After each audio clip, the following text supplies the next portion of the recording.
परमाराध्य सद्गुरु महाराज का प्रवचन महर्षि में ही सत्संग सुधा सागर से एक दिन सबको जाना होगा। प्यारे लोगों,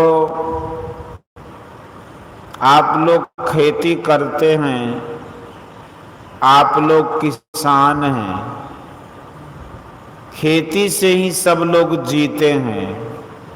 खेती नहीं करने में आप लोग डरते हैं। क्यों?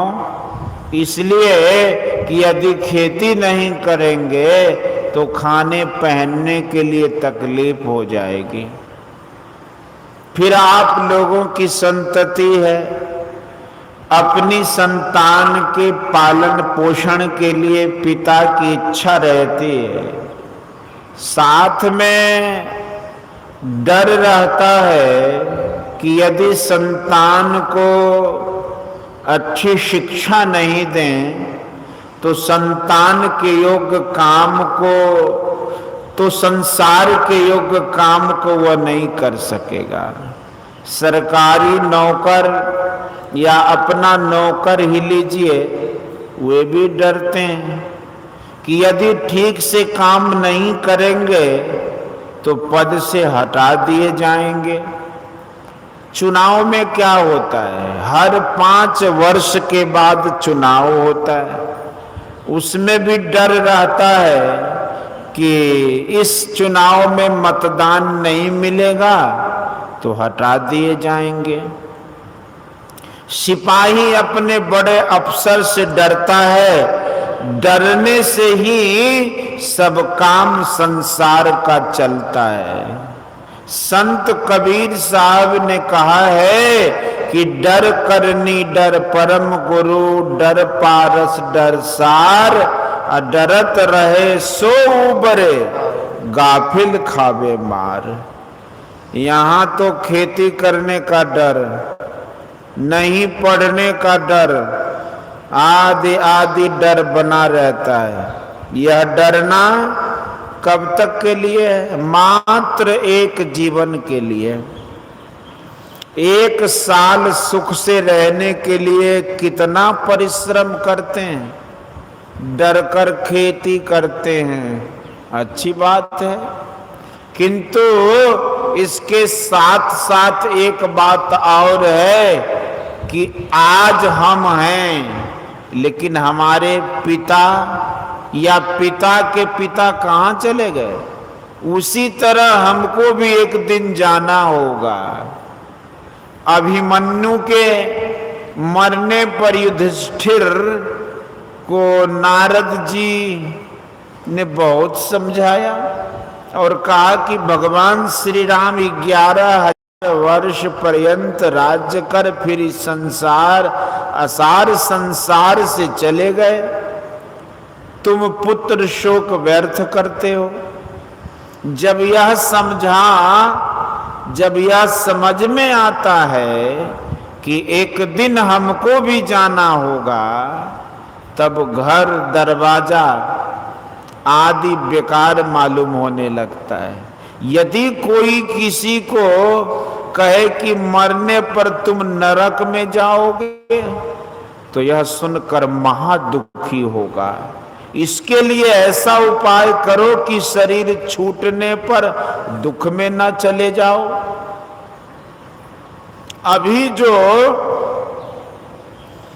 हम लोगों ने पाठ में सुना है उसमें कबीर साहब कहते हैं कि निधरक बैठा नाम बिनु, चेत न करे पुकार, यह तन जल का बुद बुदा, बिनसत नाही बार। पानी का फोंका, बुदबुदा, कुछ काल ठहरता है फिर फूट जाता है।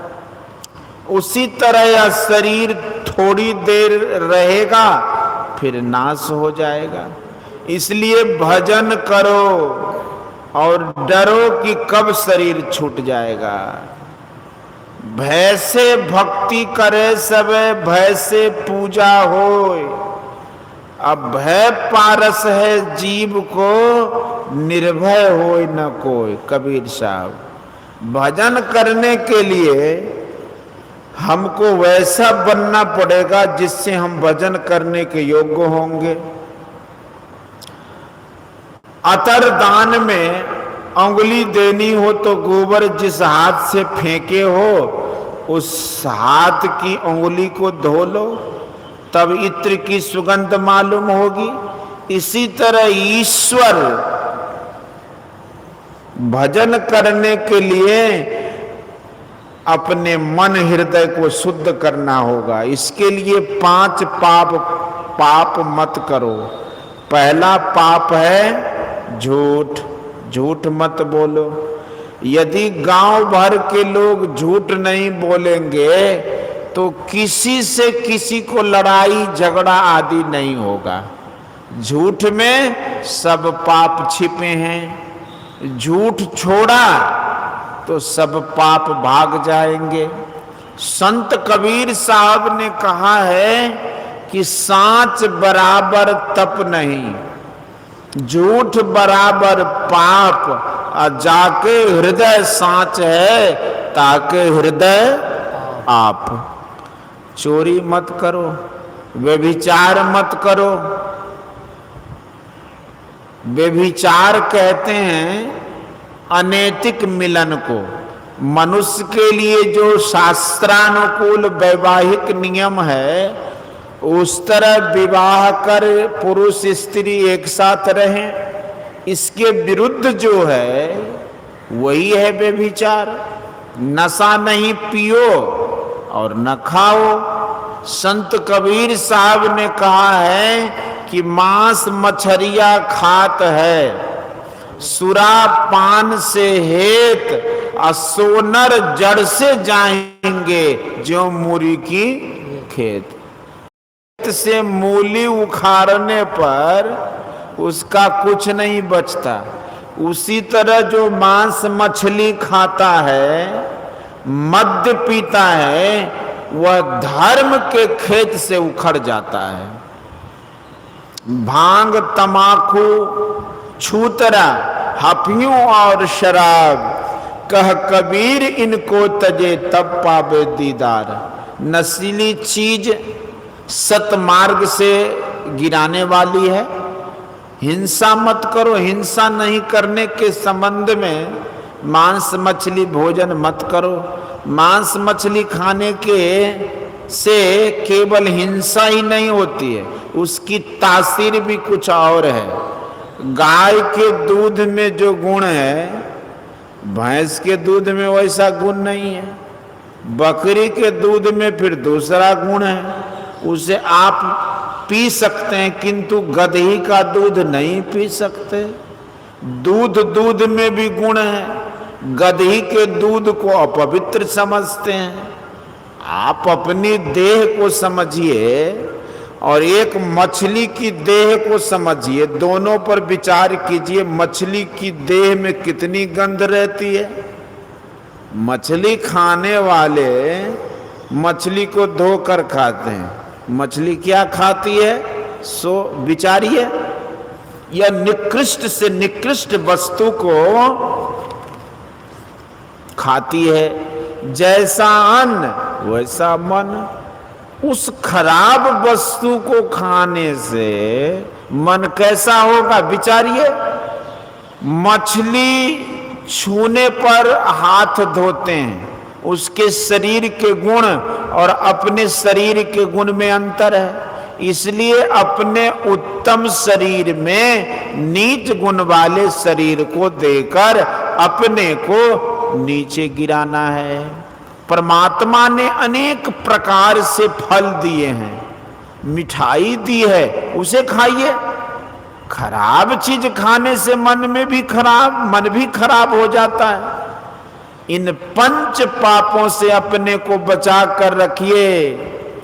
मनुस्मृति में 8 घातक बताए गए हैं। 1 वध करने की आज्ञा प्रदान करने वाला, 2 शस्त्र से मांस काटने वाला, 3 मारने वाला, 4 बेचने वाला, 5 मोल लेने वाला, 6 मांस पकाने वाला, 7 परोसने के लिए लाने वाला और 8 खाने वाला। ये 8 घातक कहलाते हैं।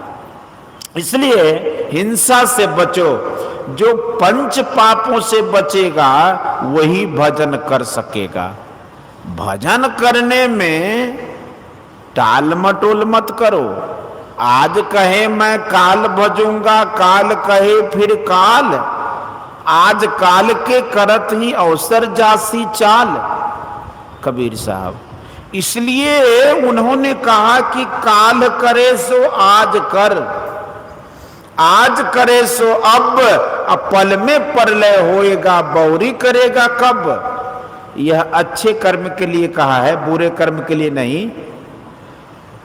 पाव पलक की सुध नहीं करे काल की साज, अकाल अचानक मारसी ज्यों तीतर को बाज।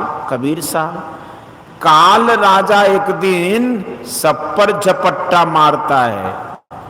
कब झपेटा लगेगा ठिकाना नहीं, इसलिए होशियार रहो। भक्त शब्द की सीढ़ी पाता है। सबके अंदर ईश्वर की ध्वनि होती है। उस शब्द को जो पकड़ता है वो परमात्मा तक पहुंचता है। इसके लिए घर छोड़ने की जरूरत नहीं है। घर में रहो, भजन करो, हल जोतो खेती करो और भजन करो। जो सोवे सो खोवे, जो जागे सो पावे। जग जग कर भी ध्यान करो। हमारे ऋषियों ने त्रकाल संध्या बताई है। भैंस चराने जिस समय जाते हो उस समय भजन करो। यदि कहो कि भैंस चरावेंगे कि ध्यान करेंगे, तो भैंस चराने के कुछ काल पहले उठो, भजन करके फिर भैंस चराने जाओ। भैंस चराने जाओ तो किसी दूसरे का खेत मत चराओ, नहीं तो सब ध्यान उसी में खत्म हो जाएगा। दोपहर में स्नान करके फिर शाम में ध्यान करो। समय तो बहुत रहता है, किंतु लोग गपशप में बिता देते हैं। कुछ नींद को जीतो और गपशप छोड़ो तो भजन कर सकोगे। आप लोगों ने पहले नशे के संबंध में सुना, वे तो मोटे मोटे नशे हैं। बारीक नशे के संबंध में भी सुनिए। मद तो बहुतक भांति का, ताही न जाने कोई। तन मद, मन मद, जाति मद, माया मद सब लोई। विद्या मद और गुणहु मद, राज मद उन्मद। इतने मद को रद्द करे तब पावे अनहद। सदाचार पूर्वक सबसे मिलकर रहिए। गांव समाज में भी मिलकर रहिए। आपस में झूठ व्यवहार नहीं कीजिए। सुचरित्र से रहिए। जरा सा झूठ के कारण भगवान शिव जी ने सती को मन से त्याग दिया था। इसलिए झूठ को छोड़िए, भजन कीजिए। बोलिए श्री सद्गुरु महाराज की। यह प्रवचन पूर्णिया जिलांतर्गत ग्राम बोकंतरी में श्री रूपलाल यादव जी के निवास स्थान पर दिनांक 23/12/1953 ईस्वी को साप्ताहिक सत्संग में हुआ था। परमाराध्य सद्गुरु महाराज का प्रवचन महर्षि में ही सत्संग सुधा सागर से मानस रोगों से मुक्ति। प्यारे धर्म प्रेमी सज्जनों, देह की बीमारी को लोग प्रत्यक्ष देखते हैं और अपने शरीर में पाते हैं। साधु संत कहते हैं कि सब बीमारियों से आप छूटें, अच्छी बात है, किंतु बीमारी सिर्फ आपकी देह में है या और भी कहीं है? आपके मन में भी काम है। जैसे आपकी देह में बीमारी होती है, किसी को कोई देह की बीमारी हो परंतु मन अच्छा हो तो वह खुश रह सकता है, किंतु मन बीमार हो और शरीर अच्छा हो तो वह खुश नहीं रह सकेगा।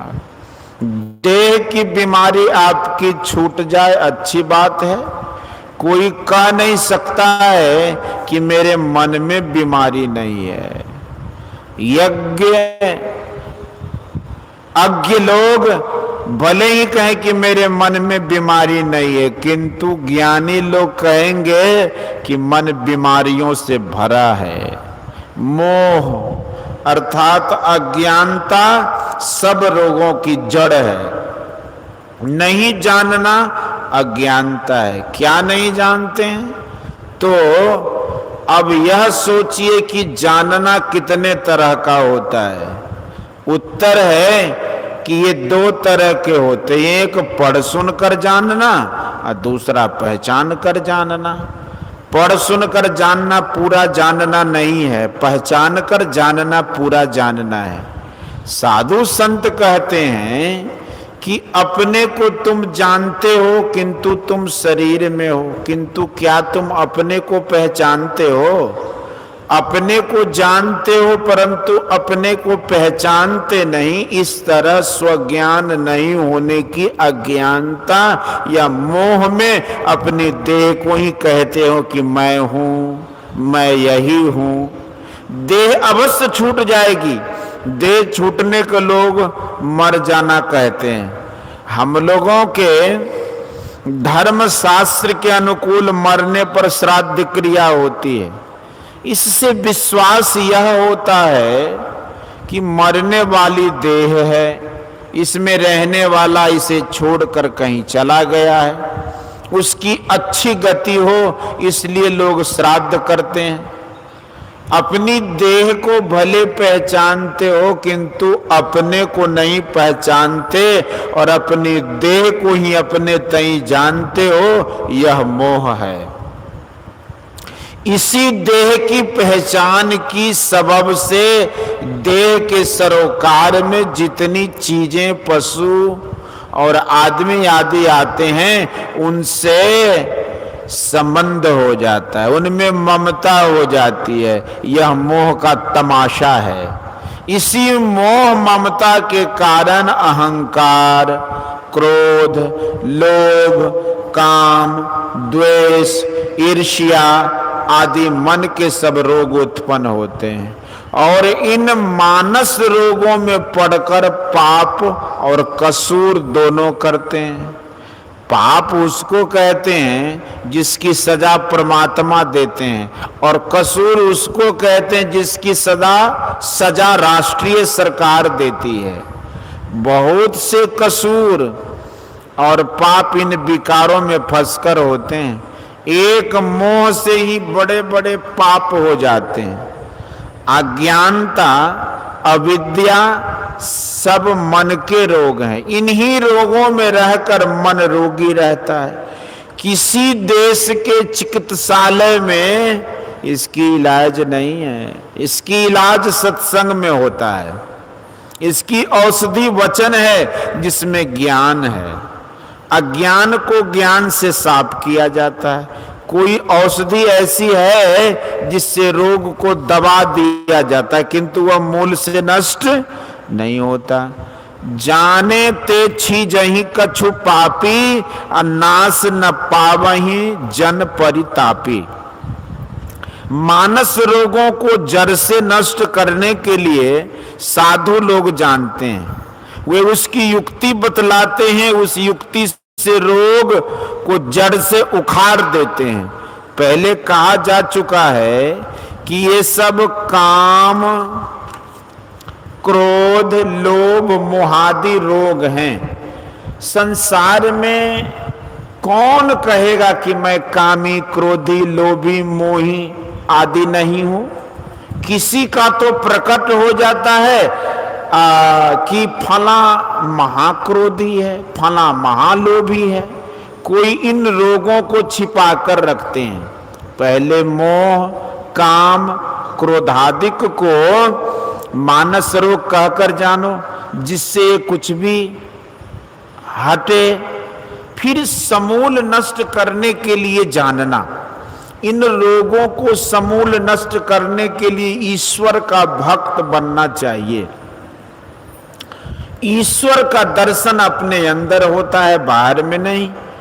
बाहर माइक दृष्टि से देखा जाता है, ईश्वर इस दृष्टि से देखा नहीं जा सकता। अंतर की आत्म दृष्टि से देखा जाएगा। किसी की खोज लोग आंख और कान से करते हैं, कोई बोलता तो नहीं है, कान से सुनते फिर देखते हैं कि कौन बोलता है। इसी तरह ईश्वर की खोज अपने अंदर संवित या सूरत के द्वारा देखने और सुनने से करनी चाहिए। सबके अंदर में ब्रह्म ज्योति और ब्रह्मनाद अवश्य, क्योंकि सर्वव्यापी ब्रह्म की ये विभूतियां परमात्मा सबके ब्रह्म के सहित सब में व्यापक होकर रहे, इसमें संशय नहीं है। ब्रह्मनाद ब्रह्म ज्योति के दर्शन के बिना सुना नहीं जा सकता। पहले बिजली की चमक देखते हैं, फिर बादल का गर्जन सुनते हैं। ईश्वर का पता लगाने के लिए पहले ईश्वर का प्रकाश देखो, फिर उनका शब्द पकड़ो। यह शब्द सबके अंदर होता है, किंतु लोग उसे सुन नहीं पाते। सूरत अंदर की ओर नहीं होती, इसलिए आवाज सुन नहीं सकते। संतों का कहना है कि अपने अंदर में जैसे जैसे प्रवेश करोगे वैसे वैसे ब्रह्म ज्योति और ब्रह्मनाद की अनुभूतियां पा सकोगे। दिव्य दृष्टि अंतर में देखते देखते खुलती है। अंतर में कोई साधन करें, ईश्वर के तेज को देखें तो उनके विकार दूर हो जाए। इसलिए गोस्वामी तुलसीदास जी ने रामचरितमानस के उत्तर कांड में लिखा है कि जब ते राम प्रताप खगेशा उदित भय अति प्रबल दिनेशा पूरी प्रकाश रेहु तिहु लोका बहुत न सुख बहुत न मन शोका जिनहि शोक ते कहूँ बखानी प्रथम अविद्या निशा नसानी अघ उलोक जहाँ तहाँ लुकाने काम क्रोध कैरब सकुचाने विविध कर्म गुण काल सुभाऊ ए चकोर शुक्ल ही न काऊ मत्सरमान मोह मद चोरा इन कर हुनर न कब निहोरा धर्म तड़ाग ज्ञान विज्ञाना ये पंकज बिकसे विधि नाना सुख संतोष विराग विवेका विगत शोक ये कोक अनेका यह प्रताप रवि जाके उर्जब करई प्रकाश पिछले बाढ़ प्रथम जे कहे ते पावई नाश। जिसकी दिव्य दृष्टि खुलती है वह परमात्मा राम ब्रह्म का परम प्रताप विभूति रूप प्रबल दिनेश का दर्शन पाता है और वह तीनों लोकों को भी अंदर में देखता है और उसके सब मानस रोग समूल नष्ट हो जाते हैं। केवल सुनकर पढ़कर अज्ञानता दूर नहीं होती, अंदर में ध्यान करने से राम का प्रबल प्रकाश पाता है। सूरज से बड़ा तेज कुछ भी नहीं होता। ब्रह्म का प्रकाश सब प्रकाशों से बढ़कर है।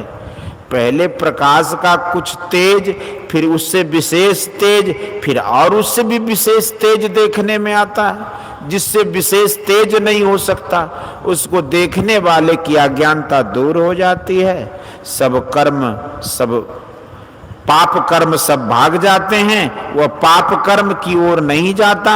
काम क्रोध लोभ मोह तृष्णा पाखंड आदि भाग जाते हैं उस सूर्य के दर्शन से। कथित सूर्य दर्शन से विहीन कितना ही ज्ञान ध्यान की बातें कहे, किंतु उसके अंदर में विकार दूर नहीं होता। अपने अंतर में साधन करे, ब्रह्म प्रकाश को देखे तो सब विकार दूर हो जाए। भजन और सत्संग करो, यही इसकी चिकित्सा है। बाहर की दवाई से मानस रोग नहीं छूटते, केवल बाहरी सत्संग से मानस रोग कम हो सकता है किंतु बिल्कुल नष्ट नहीं होता। इसको नष्ट करने के लिए जो ब्रह्म तेज का दर्शन करे तो वह नष्ट होगा।